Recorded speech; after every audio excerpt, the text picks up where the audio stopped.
خدایا تیری رحمت پہ ہمیشہ ناز کرتا ہوں، خدایا تیری رحمت پہ ہمیشہ ناز کرتا ہوں۔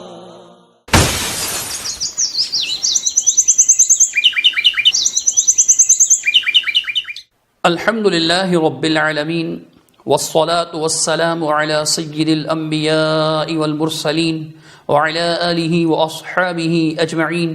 اعوذ باللہ السمیع العلیم من الشیطان الرجیم، بسم اللہ الرحمن الرحیم۔ مفتی طارق مسعود صاحب گزشتہ دنوں علی مرزا سے مخاطب ہوتے ہوئے اس بات کا ذکر کرتے ہیں کہ حرم میں کبھی 4 مصلے تھے۔ علی مرزا کی بات کا جواب دیتے ہوئے پھر وہ یہاں کہتے ہیں کہ میں ایک سوال پوچھتا ہوں ان حضرات سے کہ 400 سال تک حرم میں اہل السنہ والجماع کو نمائندگی ملی، چاروں مسلکوں کو، یعنی حنفیوں کو، شافیوں کو، مالکیوں کو، حنبلیوں کو، تو اس وقت آپ کہاں تھے؟ پھر اس سے نتیجہ نکالتے ہوئے وہ یہ بھی کہتے ہیں کہ آپ کا وجود ہی نہیں تھا 400 سال تک۔ اگر آپ کا وجود ہوتا تو آپ کوئی احتجاج کرتے، جیسے کہ شیعوں نے کیا، تاریخ میں موجود ہے، لیکن آپ کا کوئی احتجاج نہیں ہے۔ تو طارق مسعود صاحب اس سے یہ نتیجہ نکالتے ہیں کہ اس کا مطلب یہ ہوا کہ آپ جو ہیں وہ بالکل نئی چیز ہیں، آپ کا وجود بالکل بات کی چیز ہے۔ انہوں نے ایک بات کی ہے کہ حرم میں 400 سال تک 4 مصلے رہے ہیں، حنفی، مالکی، شافعی، حنبلی۔ 4 قسم کے ائمہ ہوتے تھے جو نمازیں پڑھاتے تھے، حنفی، مالکی، شافعی، حنبلی۔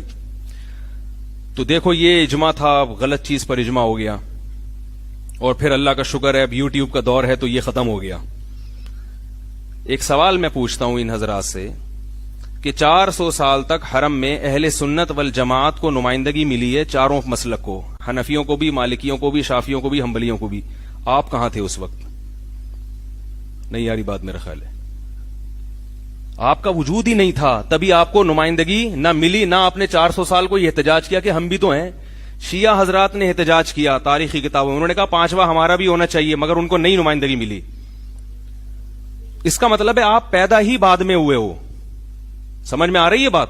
یہ تو آپ نے خود اعتراف کر لیا کہ ہم تھے ہی نہیں اس وقت۔ حالانکہ مفتی طارق مسعود صاحب خود جو ہے علی مرزا صاحب سے اس بات کا شکوہ کر رہے ہیں کہ میری گفتگو اہل حدیث علماء کے ساتھ تھی، میں اہل حدیث سے بات کر رہا تھا تو علی مرزا درمیان میں کود پڑا تھا۔ میں نے تو بڑے آرام سے علماء سے، اور اس سے کیا بھی نہیں تھا، میں نے تو اہل حدیث علماء سے کیا تھا، اس کو خام خامے جواب دینے کی پتہ نہیں کیا ضرورت تھی۔ اور مسعود صاحب خود یہ کرتے ہیں کہ اکثر و بیشتر علی مرزا کے رد میں جب کبھی گفتگو کرتے ہیں تو ان کا رخ علماء اہل حدیث کی طرف پھر جاتا ہے۔ اب انہیں خود اپنی اس نصیحت کا خیال رکھنا چاہیے کہ جب وہ علی مرزا سے بات کرتے ہیں تو پھر صرف علی مرزا کو ہی سامنے رکھ کر بات کریں، اہل حدیث کو درمیان میں نہ لائیں۔ جب آپ اس بات کو پسند نہیں کرتے اپنے حق میں تو پھر دوسروں کے لیے بھی یہی اصول اپنائیے۔ دوسروں کے لیے آپ کا اصول مختلف تو نہیں ہونا چاہیے تھا، لیکن ہوتا یہی ہے۔ ہم نے دیکھا ہے کئی بار آپ علی مرزا کی تردید کر رہے ہوتے ہیں تو آپ درمیان میں اہل حدیث کو رگڑنا شروع کر دیتے ہیں، حالانکہ آپ بخوبی جانتے ہیں کہ علماء اہل حدیث علی مرزا صاحب سے براءت کا اعلان کر چکے ہیں۔ اس کی وجہ کیا ہے؟ اس کی وجہ یہ ہے کہ وہ صحابہ کا گستاخ ہے، صاف طور پر صحابہ کرام کی بدتمیزیاں کرتا ہے، اور اس کی جو ہے وہ پوری قلعی کھول چکے ہیں۔ حضرت مولانا ابو یحییٰ نور پوری حفظہ اللہ بڑی ترتیب کے ساتھ، تسلسل کے ساتھ، حوالوں کے ساتھ، دلائل کے ساتھ اس کے کلپس دکھا دکھا کر بتا چکے ہیں کہ کس طرح وہ صحابہ کرام کی شان میں گستاخی کرتا ہے۔ تو اس سے برات کا اعلان کر چکے ہیں۔ جب ہمارا اس سے کوئی تعلق ہی نہیں ہے تو ان سے گفتگو کرتے ہوئے اب ہمیں درمیان میں نہ لایا کریں، لیکن آپ لے آتے ہیں۔ اب بہت سے ساتھیوں نے یہ کلپ بھیج کر کہا کہ جی یہ آپ دیکھیے، کہہ رہے ہیں کہ اہل حدیث کا وجود ہی نہیں تھا۔ اگر مفتی صاحب یہ سمجھتے ہیں کہ آل الحدیث کا وجود نہیں تھا، چونکہ 4 مصلے جب تھے تو 5واں نہیں تھا، یعنی آل الحدیث کا مصلہ نہیں تھا، تو بات دراصل یہ ہے کہ حرم کو 4 مصلوں میں تقسیم کر دینا، ایک امام کے پیچھے نماز پڑھنے کے بجائے واتخذوا من مقام ابراہیم مصلی پر عمل کرنے کے بجائے، یعنی 4 الگ الگ کونوں میں اپنی اپنی جماعت کھڑی کر دینا، اپنی اپنی دکان سجا دینا، یہ مفتی صاحب کے اس بیان سے ہی ظاہر ہے کہ یہ غلط کام ہے۔ اس غلط کام میں اگر اہل حدیث نے حصہ نہیں لیا اور اپنا حصہ نہیں مانگا تو اس کا یہ مطلب قطعاً نہیں ہے کہ اہل حدیث تھے ہی نہیں. اہل حدیث تھے، ان کے اپنے اکابر کے بیان سے یہ بات ثابت ہے. مثال کے طور پر ان کے بزرگ اشرف علی تھانوی صاحب، جن کے بارے میں یہ خود کہتے ہیں مفتی طارق مسعود صاحب کہ جس نے تھانوی صاحب کو نہیں پڑھا اس نے کچھ نہیں پڑھا. اور معلوم ایسا ہوتا ہے کہ ابھی مفتی صاحب نے ان کو پڑھا نہیں ہے، کافی کچھ پڑھنے کی ضرورت ہے انہیں. ان کی ایک کتاب ہے امداد الفتاوی جس میں ان کے فتاوی منقول ہیں. ایک سوال کیا گیا تقلید اور ترک تقلید کے بارے میں، کافی لمبا چوڑا جواب دیا ہے تھانوی صاحب نے، کافی تفصیل بیان کی ہے اس کی. ایک مقام پر آ کر وہ یہ بھی بیان کرتے ہیں کہ کسی طرح جو ہے وہ تقلید پر مقلدین کا اتفاق ہو گیا. مقلدین نے جب اتفاق کیا تو اس وقت کیا ہوا؟ امداد الفتاوی جلد 5 پر وہ لکھتے ہیں کہ بہت لوگ اہل حدیث میں سے اس مشورت پر مصلحت کے مخالف رہے مگر کسی پر لان تان نہ کرتے تھے. یعنی جب مقلدین نے تقلید پر اتفاق کا فیصلہ کیا تو اس وقت اہل حدیث نے اس کی مخالفت کی. اب آپ کا کہنا ہے کہ جی دوسری تیسری صدی میں ہی جو ہے وہ تقلید پر اتفاق ہو چکا تھا، 4 اماموں پر اتفاق ہو چکا تھا. اگر ایسا ہے تو اہل حدیثوں نے ان کی مخالفت بھی کی. یہ بات تھانوی صاحب نقل کر رہے ہیں، اشرف علی تھانوی صاحب نقل کر رہے ہیں. تو اہل حدیثوں نے اس کی مخالفت کی تبھی کی نا جب تھے. اور یہاں اہل حدیث سے مراد محدثین نہیں ہے، تقلید نہ کرنے والے اہل حدیث ہیں، کیونکہ تقلید کی مخالفت کی، تقلید کی مخالفت کی. تو آپ کا یہ کہنا کہ اس وقت آپ کا وجود ہی نہیں تھا، یہ 4 مسلوں سے بہت پہلے کی کہانی ہے. یہ کہنا کہ جی آپ کا وجود بہت بعد میں آیا، یہ بالکل غلط بات ہے. چونکہ یہ 4 مسلوں سے پہلے کی کہانی ہے، دوسری تیسری صدی کی، جو تھانوی صاحب بیان کر رہے ہیں اس وقت یہ بات ہے کہ اہل حدیثوں نے مخالفت کی. الحمدللہ اہل حدیث موجود تھے. یہ ایک حوالہ ہوا. اسی طرح دوسرا حوالہ سنیں، تفسیر حقانی کے نامور مؤلف ہیں، ان کے ہاں فقیہ بھی سمجھے جاتے ہیں، متکلم بھی سمجھے جاتے ہیں، عبدالحق حقانی صاحب.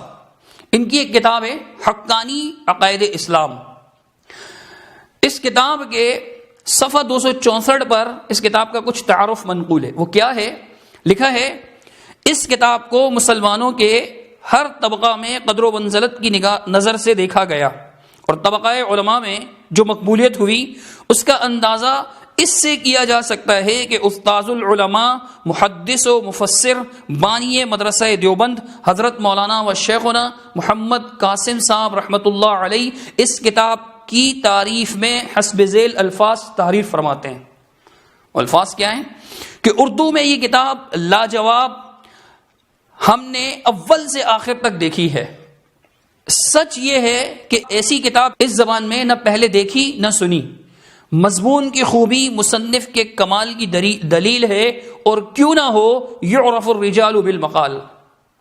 یعنی اول سے آخر تک قاسم نانوتوی صاحب نے اس کتاب کو دیکھا اور اس کی تعریف بھی کی. اور یہ بھی فرمایا قاسم نانوتوی صاحب نے جو بانی دارالعلوم دیوبند تھے، انہوں نے یہ بھی فرمایا کہ اردو زبان میں، اس زبان اردو میں لکھی ہوئی ہے، اس زبان میں اس سے پہلے ایسی کتاب نہ دیکھی نہ سنی. اب یعنی یہ صرف عبدالحق حقانی صاحب کا بیان نہیں بلکہ ان کے ساتھ قاسم نانوتوی صاحب کا بھی بیان ہے. تو یہ 3 بزرگ ہو گئے. یعنی تھانوی صاحب کے بعد قاسم نانوتوی صاحب جو بانی دارالعلوم دیوبند تھے، اور ان کے ہاں یقیناً وہ تھانوی صاحب سے بھی عظیم مقام رکھتے ہیں، اور عبدالحق حقانی صاحب وہ بھی تھانوی صاحب سے سینئر ہیں، ان سے پہلے کے ہیں، ان سے پہلے کے بزرگ ہیں، تفسیر حقانی کے مفسر. وہ بھی یہ بات بیان کرتے ہیں. انہوں نے اپنی اس کتاب کے صفحہ 3 پر لکھ رکھا ہے کہ اہل سنت شافعی، حنبلی، مالکی، حنفی ہیں، اور اہل حدیث بھی انہی میں داخل ہیں. یعنی وہ اہل حدیثوں کو کس میں داخل سمجھ رہے ہیں؟ اہل سنت میں. صفحہ 3 پر یہ بات لکھی ہوئی ہے. نانوتوی صاحب نے اول سے آخر تک اس کتاب کو دیکھا تو اس کے اندر یہ بات بھی لکھی ہوئی تھی کہ اہل حدیث کو اہل سنت میں شامل کیا گیا. اس کے باوجود بھی قاسم نانوتوی صاحب نے اس کتاب کی تعریف کی، اس کتاب کو اچھا قرار دیا. یہ 3 بزرگ ہوئے جو آل الحدیث کو آل السنہ میں شامل سمجھتے ہیں. آگے سنیے گا، مفتی اعظم ہند حضرت مفتی کفایت اللہ صاحب حنفی تھے اور جمعیت علماء ہند کے ممبر بھی تھے، علماء دیوبند سے ان کا خاص تعلق بھی تھا. ان کی کتاب ہے کفایت المفتی. اس میں کئی ایک جگہ لکھا ہے لیکن میں صرف آپ کو ایک حوالہ دوں گا. جلد 1 صفحہ 332 میں فرماتے ہیں کہ غیر مقلدین جن کے خیالات سوال میں مذکور ہیں، سوال میں کچھ خیالات بتائے گئے کہ وہ ایسا کرتے ہیں، رفع الدین کرتے ہیں، آمین کرتے ہیں، تقلید نہیں کرتے وغیرہ، تو وہ کہتے ہیں کہ جن کے خیالات سوال میں مذکور ہیں اصولاً تو اہل السنت والجماعت میں داخل ہے، اصولاً تو اہل السنت والجماعت میں داخل ہیں۔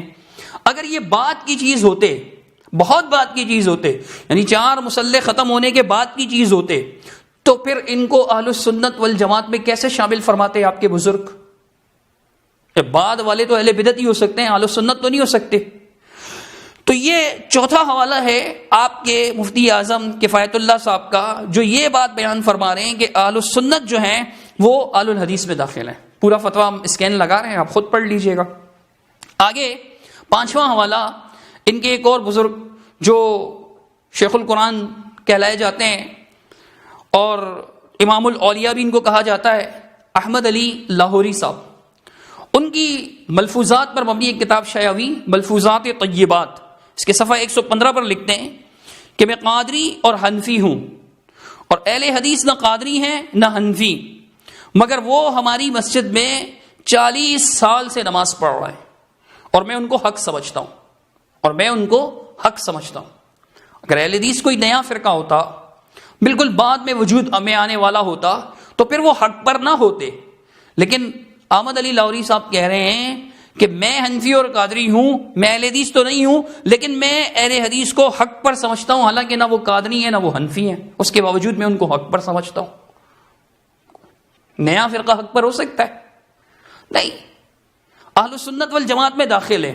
اور چھٹا اور آخری حوالہ آپ کو دیں گے، نصف درجن پورے ہو جائیں گے اس حوالے کے ساتھ ہی، جن کے محراب و ممبر کو آج کل مفتی طارق مسعود صاحب رونق بخشے ہوئے ہیں، اور وہ ہیں ان کے استاذ جنہیں ان کے ہاں فقیہ العصر کہا جاتا ہے اور مفتی اعظم بھی لکھا جاتا ہے، رشید احمد لدھیانوی صاحب۔ ان کا احسن الفتاوی کئی جلدوں پر مشتمل ہے، اس کے جلد نمبر 1 صفحہ 316 پر وہ لکھتے ہیں کہ تقریباً 2ری-3ری صدی ہجری میں اہل حق میں فروعی اور جزئی مسائل حل کرنے میں اختلاف انظار کے پیش نظر 5 مکاتب فکر قائم ہو گئے، یعنی جزئی مسائل کے حل کرنے میں اہل حق کے ہاں، اہل باطل کے ہاں نہیں، اہل حق کے ہاں اختلاف اندار یعنی مختلف نظریات ہونے کی وجہ سے 5 مکتب فکر قائم ہو گئے۔ 5واں مکتبہ فکر انہوں نے شیعہ کو نہیں قرار دیا۔ کیا لکھا ہے سن لیجئے، کہتے ہیں یعنی مذاہب اربع اور اہل حدیث، مذاہب اربع اور اہل حدیث۔ تو مفتی صاحب کا یہ کہنا کہ پھر آگے یہ بھی لکھتے ہیں کہ اس زمانے سے لے کر آج تک انہی 5 طریقوں میں حق کو منحصر سمجھا جاتا رہا ہے۔ اب مفتی صاحب کا یہ کہنا ہے کہ جی آپ بہت بات کی چیزیں اہل حدیثوں کی طرف اشارہ کرنا، یہ ان کا اشارہ غلط ہے۔ ان کے اپنے بزرگ تسلیم کرتے ہیں کہ ہمیشہ سے اہل الحدیث کا وجود رہا ہے۔ یہ بات تھانوی صاحب نے بھی نقل کی، بلکہ تھانوی صاحب نے تذکرۃ الرشید میں ان کا خط منقول ہے جو انہوں نے رشید احمد گنگوئی صاحب کو لکھا تھا، اس خط کے اندر بھی اس بات کو بیان کیا۔ چنانچہ اس کی جلد اول صفحہ 131، خط تو 129 سے شروع ہوتا ہے لیکن 131 پر آ کر وہ لکھتے ہیں کہ اگرچہ اس امر پر اجماع نقل کیا گیا ہے کہ مذاہب اربع کو چھوڑ کر مذہب خامس مستحدث کرنا جائز نہیں ہے، یعنی 5واں مذہب بنانا، ایجاد کرنا، نکالنا یہ جائز نہیں ہے، یعنی جو مسئلہ 4 مذہبوں کے خلاف ہو اس پر عمل جائز نہیں، کہ حق دائر و منحصر ان 4 میں ہے۔ یہ بات نقل کر کے کہتے ہیں کہ اس پر اگرچہ اجماع نقل کیا گیا لیکن آگے لکھا ہوا ہے کہ مگر اس پر بھی کوئی دلیل نہیں، مگر اس پر بھی کوئی دلیل نہیں، کیونکہ اہل ظاہر ہر زمانہ میں رہے، اہل ظاہر ہر زمانہ میں رہے، اور یہ بھی نہیں کہ سب اہل ہوا ہی ہوں، وہ اس اتفاق سے علیحدہ رہے۔ پھر لکھتے ہیں دوسرے اگر اجماع ثابت ہو بھی جائے مگر تقلید شخصی پر تو کبھی اجماع بھی نہیں ہوا۔ اب وہ کہہ رہے ہیں اہل ظاہر ہمیشہ سے موجود رہے، یعنی تقلید نہ کرنے والوں کو اہل الظاہر بھی کہا جاتا ہے، جو تقلید نہیں کرتے تھے، کسی کی تقلید نہیں کرتے تھے۔ تھانوی صاحب کہتے ہیں وہ تو ہمیشہ سے رہے، وہ تو ہمیشہ سے رہے۔ اب مفتی طارق مسعود صاحب کا یہ فرمانا ہے کہ جی تم بہت بات کی چیز ہو، ان کی یہ بات درست نہیں ہے۔ آگے مفتی صاحب اپنے اس بیان میں یہ بھی فرماتے ہیں کہ 4 مصلے اگر حرم میں تھے تو غلط ہوا، اس کی کیا دلیل ہے کہ علماء نے احتجاج نہیں کیا؟ 4 مصلے اگر حرم میں ہیں یہ غلط ہوا ہے، تو اس کی کیا دلیل ہے کہ اس غلط پر اس وقت احتجاج نہیں کیا علماء نے؟ اچھا مفتی صاحب، آپ کہتے ہیں کہ جی علماء نے احتجاج کیا، اس کی کیا دلیل ہے کہ نہیں کیا علماء نے احتجاج؟ دلیل تو آپ کو دینی چاہیے کہ جی فلاں فلاں علماء نے احتجاج کیا۔ عجیب بات ہے کہ علماء احتجاج بھی کرتے رہے، 400 سال تک یہ غلطی قائم رہی۔ اگر علماء احتجاج کرنے والے ہوتے تو یہ 4 مسلک والے کسی ایک امام کے پیچھے نماز کیوں نہیں پڑھتے تھے 400 سال تک؟ یہ تو پھر جب اللہ تعالیٰ نے آل سعود کو اقتدار عطا فرمایا، غلبہ عطا فرمایا، تو انہوں نے یہ 4 مصلے اٹھا کر ایک طرف کر دی اور کہا کہ بھئی سب ایک امام کے پیچھے نماز پڑھو۔ 400 سال تک یہ مقلدین تو نہیں مانے نا، اس ضد پر ڈٹے رہے، اس غلطی پر ڈٹے رہے، جیسے آپ بھی غلطی سمجھتے ہیں، اس غلطی پر ڈٹے رہے۔ تو اس سے یہ بات واضح ہو جاتی ہے کہ سینکڑوں سال تک بھی علماء کے درمیان کوئی مسئلہ رائج ہو، ان چاروں مذہب کے اتفاق کے ساتھ بھی رائج ہو، تو اس بات کی دلیل نہیں ہے کہ وہ حق ہے، وہ درست ہے۔ وہ غلط بھی ہو سکتا ہے، جیسے کعبے میں ان کا 4 مصلے ڈالنا غلط تھا اور وہ 400 سال تک قائم رہا۔ 400 سال تک یہ مقلدین اپنی ضد پر اڑے رہے۔ اگر آل سعود یعنی اس غلطی کو ہٹانے کی کوشش نہ کرتے تو شاید آج بھی یہ نہ مانتے اور بڑے فخر سے کہتے کہ جی ہمارے حق ہونے کے لیے یہی کافی ہے کہ ہمارے جو ہے نا وہ 4 مصلے جو ہے وہ قائم ہے، ہمارا مصلی بھی وہاں موجود ہے۔ یہ اڑے رہتے اسی پر۔ بہرحال ہم یہی عرض کرنا چاہتے ہیں کہ 400 سال تک غلطی پر ڈٹے رہنا، اس سے عوام کو سمجھ لینا چاہیے کہ چاروں مسلک کے علماء کا کسی مسئلے پر اتفاق حق ہونے کی دلیل نہیں ہے۔ یہ 400 سال تک اس مسئلے پر اتفاق کیے رہے، اس کے باوجود بھی یہ مسئلہ غلط تھا، باطل تھا، قابل اصلاح تھا، اور الحمدللہ اصلاح ہوئی۔ پھر آگے مفتی صاحب یہ کہتے ہیں اپنے بیان میں کہ جی حرمین کے علماء کی تحریریں میں نے خود اپنی آنکھوں سے پڑھی ہیں کہ ہم فقہ حنبلی کو فالو کرتے ہیں، تو ہم ان سے یہ عرض کریں گے کہ تحریریں تو ہم نے بھی کافی پڑھی ہیں، لیکن آج آپ کو سابق مفتی اعظم سعودیہ عربیہ کا بیان سناتے ہیں کہ جو ارض حرمین کے مفتی اعظم تھے، آج تک ان کے فتاویٰ یعنی ان کی ریکارڈنگز بھی موجود ہیں، بیان بھی ہوتے ہیں، لکھے بھی جاتے ہیں، آج تک ان کے فتاویٰ الحمدللہ رائج ہیں۔ سنیے، جب ان سے یہ پوچھا گیا کہ کیا آپ مذہب حنبلی کو فالو کرتے ہیں تو انہوں نے کیا جواب دیا؟ سماحة الشيخ، يعتقد البعض أنكم تقفون عند مذهب معين، هل تتفضلون بقول كلمة في هذا المقام؟ الفتاوى الصادرة مني لا أقف فيها ولا أعتمد فيها على مذهب أحد، لا أحمد ولا غيره، إنما عمدتنا في ذلك تحري ما قاله الله ورسوله، سواء كان في مذهب أحمد أو مذهب الشافعي أو مالك أو أبي حنيفة أو الظاهرية أو بعض السلف المتقدمين. المقصود تحري ما دل عليه الكتاب والسنة، هذا هو اللي نعتمد عليه، لا نعتمد على مذهب أحمد ولا على غيره، إنما نعتمد على ما قاله الله ورسوله وما دل عليه الكتاب والسنة في الأحكام، لأن هذا هو الواجب على كل طالب علم. نعم. جزاكم الله خيرا، جزاكم الله خيرا. نسأل الله للجميع التوفيق والهداية. نعم. اللهم آمين. ان کے جواب کا خلاصہ یہ کہ میں نہ احمد بن حنبل رحمۃ اللہ علیہ کے مذہب پر عمل کرتا ہوں، اس کو فالو کرتا ہوں، اس کی پیروی کرتا ہوں، نہ ہی کسی اور مذہب کی، میں تو قال اللہ اور قال الرسول کی پیروی کرتا ہوں، پھر وہ کسی بھی مذہب کے مطابق ہو۔ وہ اگر مقلد ہوتے کسی ایک مذہب کے جیسے آپ ثابت کرنا چاہ رہے ہیں تو پھر مفتی صاحب وہ یہ کیوں کہہ رہے ہیں؟ مفتی اعظم ہیں وہ، ان کا بیان تو نمائندہ بیان ہوگا نا، انہوں نے یہ بیان دیا، انہوں نے یہ جواب دیا۔ آگے مفتی صاحب کہتے ہیں کہ جب یہ 4 مصلے ختم ہوئے تو پھر یہ مصلی کس کے پاس آیا؟ آپ کے پاس نہیں آیا۔ کہتے ہیں آج بھی جو ہے یہ مصلی مقلدین کے پاس ہے۔ اب نمائندگی بھی انہی میں سے ایک کے پاس ہے، جس کے پاس ہے ان کو کیا کہا جاتا ہے؟ حنبلی۔ حرمین کے علماء کی تحریریں میں نے خود اپنی آنکھوں سے پڑھی ہیں کہ ہم فقہ حنبلی کو فالو کرتے ہیں۔ سمجھ میں آ رہی ہے بات؟ اب بھی ہمارے ہی پاس ہے وہ مصلی۔ مفتی صاحب کہہ رہے ہیں کہ آج بھی مصلی جو ہے وہ مقلدین کے پاس ہے، حنابلہ کے پاس ہے۔ مفتی صاحب جن کو آج اپنا کہہ رہے ہیں کہ جی ہمارے پاس ہے، حنابلہ کے پاس ہے، ان کے بزرگ ان کو کیا کہتے تھے؟ سن لیجئے۔ المحنت علی المفند، یہ دارہ اسلامیت لاہور کی چھپی ہوئی 12واں سوال ہے، محمد بن عبد الوہاب نجدی رحمۃ اللہ علیہ کے بارے میں۔ شیخ الاسلام محمد بن عبد الوہاب نجدی رحمہ اللہ، ان کے بارے میں سوال ہے۔ تو اس کا جواب میں علماء دیوبند کیا کہتے ہیں؟ کہتے ہیں ہمارے نزدیک ان کا حکم وہی ہے جو صاحب در مختار نے فرمایا ہے، اور خوارج کی ایک جماعت ہے شوکت والی۔ ایک کل تک جن کو آپ خارجی کہہ رہے تھے وہ آج آپ ان کو اپنا کہہ رہے ہیں۔ آپ کے سارے اکابر اس پر آپ کے اکابر کے دستخط موجود ہیں، ان کی مہریں موجود ہیں. بڑے بڑے اکابر آپ کے، جن میں جی تھانوی صاحب کا نام بھی آتا ہے، محمود الحسن صاحب کا بھی نام آتا ہے، عاشق الہی میرٹی صاحب کا بھی نام آتا ہے، کفایت اللہ دہلوی صاحب کا بھی نام آتا ہے. یہ سارے آپ کے بزرگ، اور بعد میں آپ کے استاد رشید احمد لدھیانوی صاحب کا بھی نام آتا ہے، جنہوں نے اس کی تصدیق کی، اس کتاب کی. یہ کل تک آپ جن کو خوارج کہتے تھے، آج وہ آپ کے ہو گئے. عجیب بات ہے مفتی صاحب، آپ کے بزرگ غلط تھے، آپ غلط کہہ رہے ہیں. اللہ تعالیٰ سمجھنے کی توفیق عطا فرمائے. اقول قولی ھذا استغفر اللہ لی ولکم ولسائر المسلمین اجمعین برحمتک یا ارحم الراحمین.